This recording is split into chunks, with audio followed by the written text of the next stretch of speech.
ঢাকা শহরে আমরা জানি যে বিভিন্ন জায়গায় খাল অবৈধভাবে দখল থাকে।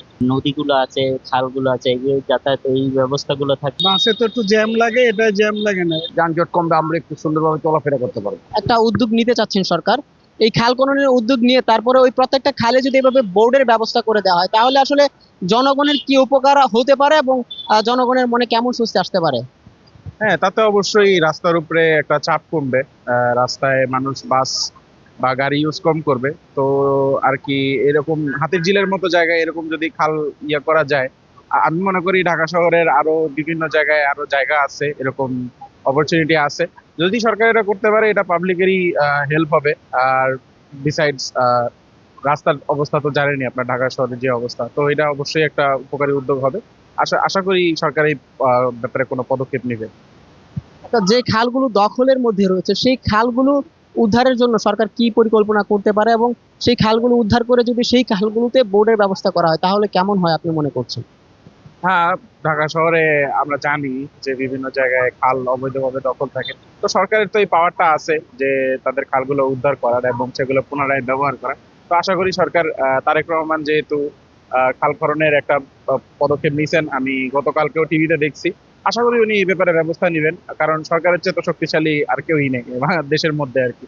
এই সময় ধরা যায়, বাসে তো একটু জ্যাম লাগে, এটা জ্যাম লাগে না। এটা লোক কম থাকলে এখানে একটু ওয়েট করতে হয় বেশি। আর না হলে কোনো সমস্যা নাই, বাসের চেয়ে আগেই যায় আমি মনে করি। যেমন জ্যামটা থেকে বাঁচা যায়, তার চেয়ে বেশি হচ্ছে কমফোর্টেবল, বেশি এনজয় করা যায়। সবচেয়ে বাতাস বলেন, উন্মুক্ত পরিবেশ। আর বোর্ডের জার্নি তো সবসময় আমাদের জন্য ভালো লাগার, এটা হলো সবচেয়ে একটা স্বস্তির যে ব্যাপারটা থাকে, ওইটা আর কি এখানে পাওয়া যায়। আর এটা আসলে আমাদের ঢাকার আশেপাশে যদি যে নদীগুলো আছে, খালগুলো আছে, এগুলো যাতায়াত এই ব্যবস্থাগুলো থাকতো আমাদের জন্য একটু জনজীবনের জন্য একটা উপভোগ্য বিষয়, স্বস্তির বিষয় হতো, এই জ্যাম জট সবকিছু দিয়ে এড়ানো যেত। দর্শক যেমনটি শুনছিলেন যে সাধারণ জনগণ বলছেন এই বোর্ড ব্যবহার করে যাতায়াত করলে আসলে তাদের তাদের মধ্যে কিছুটা স্বস্তি পায় এবং তারা যেমনটি জানিয়েছেন রাস্তার যানজট থেকে তারা আসলে মুক্তি পায় এবং তারা আরো যে বিষয়টি আমাদেরকে জানিয়েছে যে আসলে বোর্ড ব্যবহার করে চলাচলে তাদের সময় সাশ্রয় হয়। তারা বলছেন যে বোর্ড যদি আসতেও চলে তাহলে তবু রাস্তার যানজট তাদের পোহাতে হচ্ছে না এবং যানজটের যে দীর্ঘ সময় অপেক্ষা করতে হয় সেটিও তাদের করতে হচ্ছে না। যেখানে তাদের বাস দিয়ে যাতায়াত করতে সময় লাগে প্রায় 1 ঘন্টা থেকে 40 মিনিট, সেখানে তারা এখানে 20 থেকে 25 মিনিট কিংবা 30 মিনিটের মধ্যেই সেই গন্তব্যস্থলে পৌঁছাতে পারেন। বোর্ডের যাতায়াত বিষয়টা আমার অত্যন্ত ভালো লাগে এবং এই ব্যবস্থাটা যারা করেছে তাদেরকে আমার ধন্যবাদ আমার পক্ষ থেকে। কারণ রাস্তার যানজট কমবে, আমরা একটু সুন্দরভাবে চলাফেরা করতে পারবো। বোটেরটা সবচেয়ে আরামের, দূষণ মুক্ত। হ্যাঁ, দূষণ মুক্ত, যানজট মুক্ত। বুটে চড়ে মানুষ স্বাচ্ছন্দ্য বোধ করি আমরা।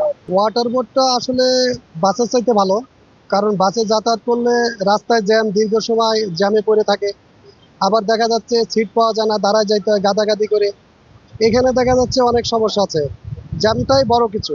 এমন ভাবে খাল খননের উদ্যোগ নিয়ে সেই খালগুলোতে যাতে করে এরকম ওয়াটার বোর্ড বা ওয়াটার বাসের ব্যবস্থা করে দেয়, সেই ব্যবস্থাটি করে দেওয়া হলে সাধারণ যাত্রীরা স্বস্তিতে যাতায়াত করতে পারবে এবং একটা ভ্রমণের এনজয় নিতে পারবে। এবং তারা বলছেন যে এই বোটগুলো যদি প্রত্যেকটা খালে, ঢাকার খালগুলোতে আসলে এরকম ভাবে ব্যবস্থা করে দেওয়া হয় তাহলে রাস্তার যে চাপ আছে, যানজটের যে চাপ আছে সেই চাপগুলো কমবে বলে তারা আমাদেরকে জানিয়েছেন।